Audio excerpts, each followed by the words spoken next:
ये जानकर बहुत अच्छा लगता है कि पिछले 4-5 सालों में हम सभी की जिंदगियों में एक बहुत ही असरदार बदलाव देखने को मिलता है। स्पेशली हमारे ज़िंदगी जीने के तरीके में जब हम फिर से अपने पुराने विरासत की तरफ मुड़ने की कोशिश करते हैं और हम ये एक्सप्लोर करने की कोशिश करते हैं कि हम उसी जीवन शैली को फिर से जिए जो हमारे पूर्वज जीते रहे थे, चाहे वो आध्यात्मिक मार्ग से जुड़ी हुई चीज़ें हो, सामाजिक मर्यादाओं में रह के ज़िंदगी जीने की बात हो या पारिवारिक शैली को आगे बढ़ाने की बात हो। हम फिर से अपने विरासत की तरफ मुड़ते चले जा रहे हैं और हम में से बहुत सारे लोग फिर से अपने धर्म के मार्ग की तरफ भी मुड़ने की कोशिश कर रहे हैं। और इस बदलाव में बहुत सारे महापुरुषों का योगदान है।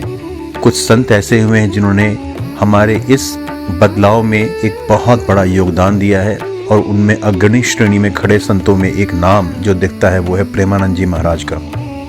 प्रेमानंद जी महाराज ने अपने प्रवचनों के माध्यम से हमारे जीवन शैली को बदलने में बहुत बड़ा योगदान दिया है। और एक चीज़ जो वो बार बार कहा करते हैं वो एक मंत्र के बारे में कहते हैं। दरअसल वो मंत्र श्रीमद् भागवत गीता के 10वें स्कंद के 73वें अध्याय का 16वां श्लोक है और वो कुछ इस प्रकार है। कृष्णाय वासुदेवाय हरे परमात्मने प्रणत क्लेशनाशाय गोविंदाय नमो नमः। श्री प्रेमानंद जी महाराज ने इस मंत्र का जाप करने के लिए हम लोगों से आह्वान किया कि जब भी हम किसी परेशानी, किसी संकट में हो तो इस मंत्र का अगर हम जाप प्रतिदिन करेंगे तो हम संकट और परेशानियों से बहुत हद तक उबर पाएंगे। हम में से बहुत सारे लोग इस मंत्र को सही तरीके से उच्चारण ना करके गलत करते हैं। और गलत क्या करते हैं?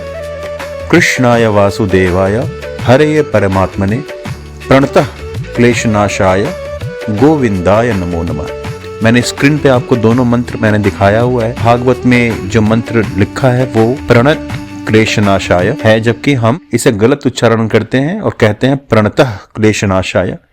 दुर्भाग्य ये है कि 90 से 95% लोग इस मंत्र का गलत उच्चारण करते हैं, प्रणत की जगह प्रणतः कहते हैं। और गंभीर बात यह भी है कि आप किसी भी सोशल मीडिया पे जाके देखो, गूगल में चेक करो तो आपको गलत लिखे हुए मंत्र ही दिखाई देंगे। अगर कोई ये सोचे कि मैं गूगल में चेक कर लूं कि सही क्या है गलत क्या है, तो वहां से भी ऑथेंटिक मानना सही नहीं है। इसलिए गूगल में आप टाइप करना कि श्रीमद् भागवत गीता में ये मंत्र प्रणतः लिखा है या प्रणत लिखा है, तो शायद वो आपको आसानी से बता पाएगा फिर।